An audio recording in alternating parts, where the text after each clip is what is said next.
18 सितंबर 2023।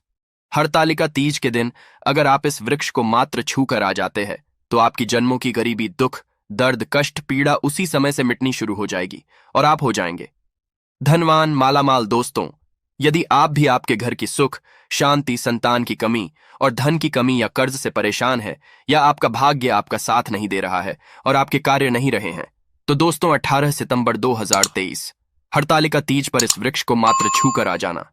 उसके बाद आप देखेंगे कि कुछ ही दिनों में आपकी सभी समस्याओं का हल संपूर्ण रूप से हो जाएगा। दोस्तों, इस बार 2023 का साल बहुत ही दिव्य और दुर्लभ संयोग लेकर आया है और इस बार 18 सितंबर को सबसे बड़ी तीज हरतालिका तीज पड़ने जा रही है। और दोस्तों, इस दिन राजयोग काल सर्प दोष के साथ साथ धन लक्ष्मी योग भी रहा है, जिस वजह से इस तीज का बहुत अधिक महत्व बढ़ गया है। इसलिए दोस्तों, वीडियो को आखिर तक जरूर देखें और अगर आप भी अपने जीवन में महादेव की कृपा पाना चाहते हैं तो वीडियो को लाइक करके कमेंट में हर हर महादेव लिखना ना भूले। दोस्तों, भाद्रपद महीने के शुक्ल पक्ष की तृतीया तिथि को हरतालिका तीज का व्रत रखा जाता है।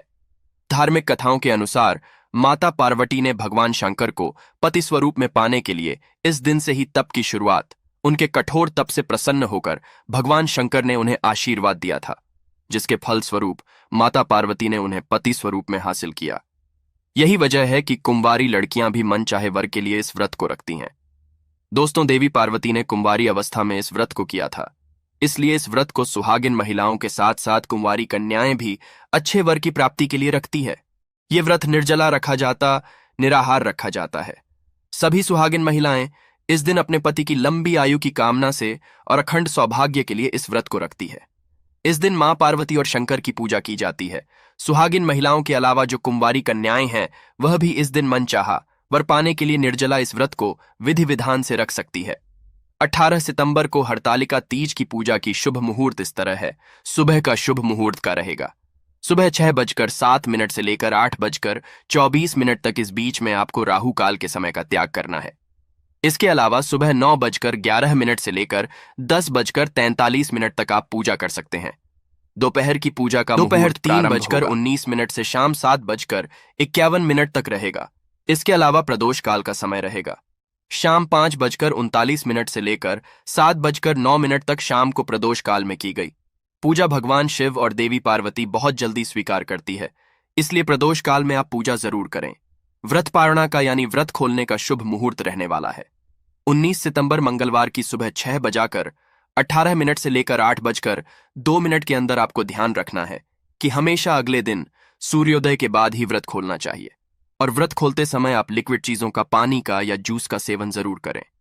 उसके बाद ही अन्य पदार्थ खाए। दोस्तों, हमारे हिंदू धर्म में वृक्षों को देव स्वरूप कहा गया है और इन वृक्षों में स्वयं भगवान महादेव और नारायण वास करते हैं। और आज मैं आप लोगों को उन पावन वृक्ष के बारे में बताऊंगा जिनको इस हरतालिका तीज के दिन छू लेने मात्र से आपकी जन्मों जन्मों की गरीबी मिट जाएगी। क्योंकि दोस्तों, ये ऐसे वृक्ष हैं जो देव वृक्ष कहे गए हैं या देवी स्वरूप कहे गए हैं। दोस्तों, हमारे धर्मशास्त्र में इन पेड़ पौधों को देवता मानकर हम इनकी पूजा करते हैं और हमें इनकी पूजा भी चाहिए, क्योंकि साइंस भी कहता कि पेड़ पौधे मनुष्य को बिना किसी स्वार्थ के वायु प्रदान करते हैं और सभी तरह के जितने भी नकारात्मक चीजें होती हैं उसे अपने अंदर ये स्वयं सोख लेते हैं और हमें ताजगी प्रदान करते हैं। दोस्तों, पेड़ पौधे स्वयं तेज धूप में तपते हैं परंतु मनुष्य को शीतल छाया प्रदान करते हैं। तो दोस्तों, इस समय कुछ ऐसे पेड़ पौधे हैं जो हमारे धर्मशास्त्र में कहे गए हैं कि इनको छूने मात्र व्यक्ति के बंद किस्मत के ताले खुल जाते हैं और व्यक्ति का सौभाग्य चमक जाता है। दोस्तों, हमारे धर्मशास्त्र में पेड़ पौधों को बहुत ही गुणकारी कहा जाता है। अनेक बीमारियों का उपचार पेड़ पौधों में छुपा है, जड़ी बूटी में छुपा है। और भगवान श्री कृष्ण ने गीता में स्वयं कहा है कि वृक्षों में मैं स्वयं पीपल का वृक्ष हूं। इसलिए दोस्तों, पीपल के वृक्ष को वृक्षों का राजा कहा जाता है, क्योंकि पीपल वृक्ष की जो आयु होती है वो सबसे ज्यादा होती है। इसलिए भगवान श्री कृष्ण ने स्वयं कहा कि वृक्षों में पीपल हो। तो दोस्तों, अब मैं आप लोगों को उन पावन वृक्षों के बारे में बताऊंगा जो कि कल्याणकारी है, जो मंगलकारी है। अगर आप इन वृक्ष को छू लेते हैं इस हरतालिका तीज के दिन तो आपकी गरीबी तो मिटेगी ही मिटेगी, साथ ही आपके जीवन से परेशानियां भी खत्म हो जाएंगी।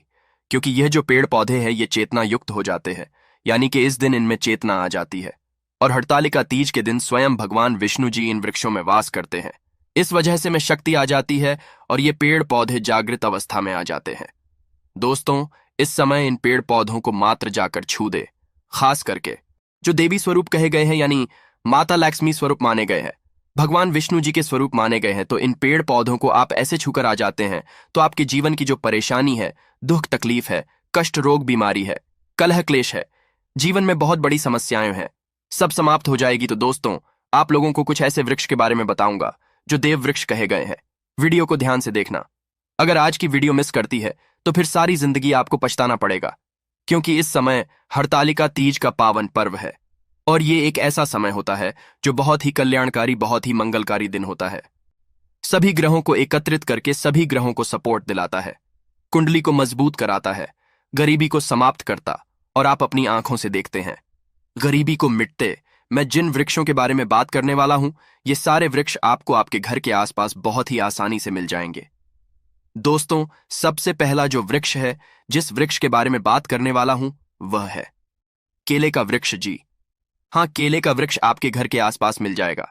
इसमें स्वयं भगवान विष्णु जी, माता लक्ष्मी जी वास करती है। दोस्तों, आपको इसे खासकर हरतालिका तीज के दिन, चाहे गुरुवार के दिन हो, किसी भी दिन आप इस वृक्ष को छूकर आ जाए तो जीवन के मिटाते हैं, तत्काल गरीबी मिटती है और सुख समृद्धि की प्राप्ति होती है। धन वैभव से आपका घर भर जाता है, आपके घर में तेजी से धन आने का स्रोत नजर आने लगते हैं, रुका हुआ व्यापार चलने लगता है, बंद पड़ी किस्मत भी साथ देना शुरू कर देती है और भाग्य आपका 7वें आसमान पर रहता है। बंद किस्मत के ताले खुल जाते हैं, जीवन में सफलता आपको जरूर हासिल होती है, कार्य क्षेत्र में भी आपको लाभ होता है। तो दोस्तों, केले का वृक्ष आसपास मिल जाएगा तो इस वृक्ष को, इस पेड़ को छूकर आ जाए। इसमें स्वयं भगवान विष्णु जी वास करते हैं। केले का पेड़ बहुत ही पवित्र माना जाता है। कहते हैं केले के पेड़ में अगर हरतालिका तीज के दिन अगर एक लौटा जल गुरुवार के दिन दिया जाए, हल्दी चना किशमिश डालकर, तो जीवन में यशमान सम्मान की प्राप्ति और संतान की प्राप्ति होती है। अगला वृक्ष है दोस्तों तुलसी का पौधा। दोस्तों, तुलसी के को अगर आप छू कर आ जाते हैं तो जीवन के कष्ट मिटते हैं। इसमें भी माता लक्ष्मी का वास होता है। तुलसी के पौधे को छूने से भी आपकी गरीबी तत्काल मिटती है, महालक्ष्मी की कृपा बरसती है, घर से दुर्भाग्य दूर होता है। इसलिए हरतालिका तीज के दिन पीपल के वृक्ष के साथ साथ तुलसी का पौधा भी आपको घर के आसपास मिल जाएगा, या फिर आपके घर में लगा है तो सुबह शाम के दिन आप इन्हें छूकर आ जाए और अपनी मनोकामना जरूर बोल दे। साथ ही बेल का वृक्ष भी मिल जाए तो इसे भी छूकर आ जाए तो बहुत ही लाभ और कल्याण। इसमें स्वयं नारायण और माता पार्वती वास करती है। दोस्तों, बेल का वृक्ष भी बहुत ही शुभ है और शमी का वृक्ष भी छूकर आ जाए, ये भी बहुत ही शुभ माना जाता है। इसमें भी सभी देवी देवता निवास करते हैं। साथ ही साथ नीम का पेड़ या फिर आम का पेड़ भी छूकर आ जाए, गरीबी मिटती है। अब अगला वृक्ष है दोस्तों पीपल का वृक्ष। पीपल के वृक्ष में स्वयं भगवान नारायण वास करते हैं, स्वयं भगवान विष्णु जी वास करते और माता लक्ष्मी जी वास करती है। तो हरतालिका तीज के दिन आपको पीपल के वृक्ष को जरूर छूकर आ जाना है। सुबह या फिर शाम के समय छूकर आए, और जब पीपल को आप छुएंगे तो ओम नमो भगवते वासुदेवा इस मंत्र का जाप करते हुए छूना है, अपनी मनोकामना बोलते हुए छू देना है। दोस्तों, जो भी आपकी मनोकामना है, नौकरी को लेकर, व्यापार को लेकर, धन को लेकर, कार्य को लेकर, संतान को लेकर, विवाह को लेकर, किसी तरह की समस्या शत्रुओं को लेकर हो, तो आपको बस भगवान विष्णु जी के वृक्ष पीपल के सामने ऐसे आपको अनुभव करना है कि वे उपस्थित हैं, प्रकट है, और उन्हीं का स्मरण करते हुए छूकर आ जाना है। तत्काल देखेंगे 24 घंटे के अंदर आपकी मनोकामना पूरी होगी। बाकी आपकी मर्जी दोस्तों। इतना पावरफुल ये उपाय है कि इसको करने से जीवन के दुर्भाग्य दूर होंगे, कष्ट मिटते हैं, जीवन से गरीबी दूर होती है। दोस्तों, पीपल के वृक्ष में वैसे तो सभी देवी देवता निवास करते हैं, परंतु हरतालिका तीज के दिन भगवान विष्णु और माता लक्ष्मी स्वयं निवास करने आती है बैकुंठ लोक से धरती पर। इसीलिए पीपल के वृक्ष को जरूर स्पर्श करके आप अपनी मनोकामना बोल देना, तत्काल आपकी गरीबी मिटेगी। आइए दोस्तों, अब जान लेते हैं हरतालिका तीज के कुछ और जरूरी उपाय और कथा। एक बार भगवान नाथ ने माता पार्वती को उनके पूर्व जन्म के बारे में बताते इस व्रत के महत्व को समझाया। माता पार्वती ने बहुत छोटी उम्र में ही भगवान भोलेनाथ को अपने पति के रूप में स्वीकार कर लिया था। उन्होंने बाल्य अवस्था में ही 12 वर्षों तक हिमालय के किनारे बैठकर कठिन तप शुरू कर दिया। अपने इस तप के दौरान उन्होंने बिना कुछ खाए पिए अपना जीवन व्यतीत किया।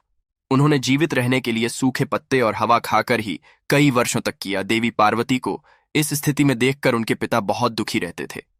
देवी पार्वती की तपस्या को देख भगवान विष्णु प्रसन्न हो गए, जिसके बाद महर्षि नारद उनके पिता के पास भगवान विष्णु का रिश्ता लेकर पहुंचे।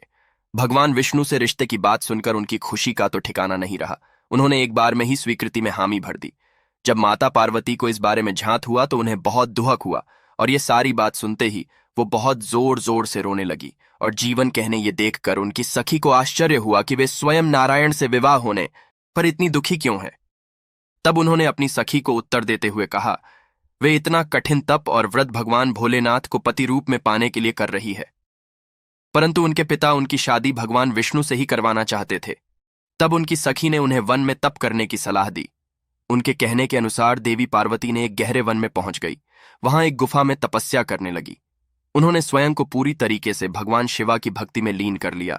भाद्रपद के शुक्ल पक्ष की तृतीया तिथि के दिन देवी पार्वती ने रेत से शिवलिंगन बनाया और रात भर जागकर भगवान शिवा की स्तुति की। माता पार्वती के समर्पण को देखकर भोलेनाथ प्रसन्न हो गए और उन्हें स्वयं को उनके पति रूप में मिलने का वरदान दिया। माना जाता है कि जो भी महिला इस दिन पूरे विधि विधान और श्रद्धा व्रत करती है, उन्हें इच्छानुसार वर की प्राप्ति होती है। इसके साथ विवाहित स्त्रियों को भी खुशहाल दाम्पत्य जीवन का सुख हासिल होता है। इसलिए हरतालिका तीज के इस व्रत को इतना महत्वपूर्ण बताया जाता है। तो दोस्तों, वीडियो को लाइक जरूर करें, कमेंट में लिखे हर हर महादेव, और साथ ही इस चैनल पर यदि पहली बार आए हैं तो चैनल को सब्सक्राइब कर ले और इस बेल आइकॉन को जरूर दबा दे। आपको हमारी हर वीडियो की नोटिफिकेशन समय समय पर आपको मिलती रहे। धन्यवाद। ओम नमः शिवाय।